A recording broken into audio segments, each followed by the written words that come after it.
कृष्णम वंदे जगत गुरुम जीवन सुरताल से राजेंद्र अग्रवाल आपके सामने बहुत ही शानदार प्रसंग लेकर कि श्रीमद् भागवत गीता में श्री राधा जी का जिक्र क्यों नहीं हुआ, इस कारण को जानने के लिए मैं आप लोगों से निवेदन करता हूं कि वीडियो के अंत तक आवश्यक रूप से बने रहें और अपने पात्र साथियों को आवश्यक रूप से शेयर करें।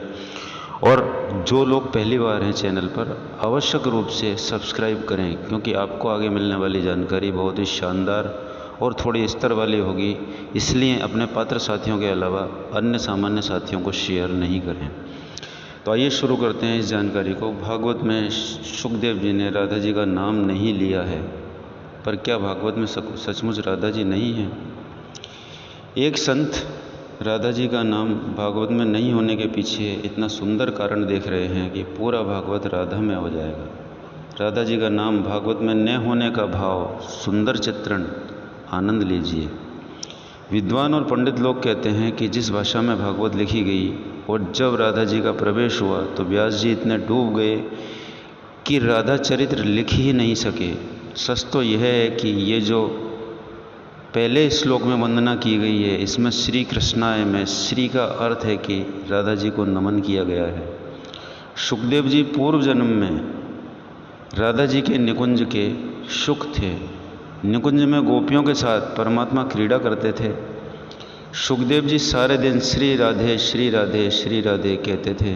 ये सुनकर श्री राधे ने हाथ में उठाकर तोते को अपनी ओर बुलाया। तोता आया और राधा जी के चरणों की वंदना करने लगा। राधा जी ने उसे उठाकर अपने हाथ में ले लिया। प्रसन्न तोता फिर से श्री राधे श्री राधे श्री राधे की रट लगाने लगा।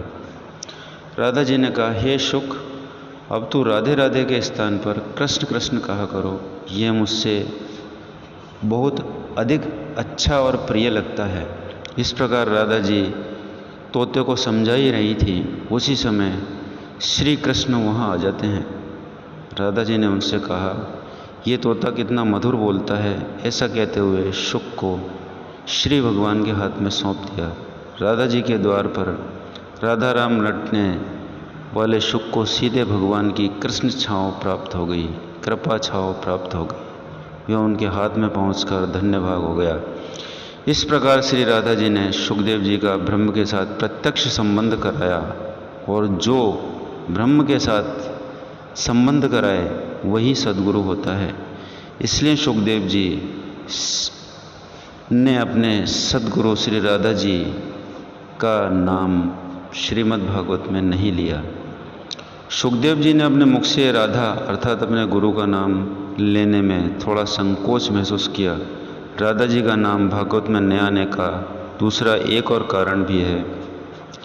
जब सुखदेव जी राधा शब्द का चिंतन करने लगते थे तो उसी पल राधा जी के भक्ति भाव में इतने डूब जाते थे कि कई दिन तक उनका कोई पता ही नहीं रहता था। और स्वाभाविक सी बात है, जब अपने सद्गुरु का चिंतन करते हैं तो उनमें डूब जाना बहुत ही स्वाभाविक बात हो जाती है। सुखदेव जी श्री राधा जी की भक्ति में डूबते तो कई दिनों तक उनसे बाहर भी नहीं आ पाते थे। ये पहले कई बार हुआ था। अब सुखदेव जी तो आए थे परीक्षित जी को भागवत सुनाने। राजा परीक्षित जी के पास बचे थे केवल 7 दिन। 7वें दिन ही तक्षक उन्हें डसने वाले थे। फिर यदि राधा नाम स्मरण में सुखदेव जी डूब जाते तो भागवत कथा पूरी कैसे होती। इसलिए भी राधा जी का नाम भागवत में नहीं आया है। जब राधा जी से श्री कृष्ण भगवान ने पूछा, इस साहित्य में तुम्हारी क्या भूमिका होगी, तो राधा जी ने कहा, मुझे कोई भूमिका नहीं चाहिए, मैं तो आपके पीछे हूँ। इसलिए कहा गया कि कृष्ण देह है तो राधा आत्मा है, कृष्ण शब्द हैं तो राधा अर्थ हैं, कृष्ण गीत हैं तो राधा संगीत हैं, कृष्ण वंशी हैं तो राधा स्वर हैं, कृष्ण समुद्र हैं तो राधा तरंग हैं, कृष्ण फूल हैं तो राधा उसकी सुगंध है। इसलिए राधा जी इस लीला कथा में शब्द रूप में अदृश्य रही हैं। शब्द रूप से अदृश्य रही अर्थात उनका नाम शब्दों में दर्ज नहीं हुआ, परंतु वही इसकी आत्मा है।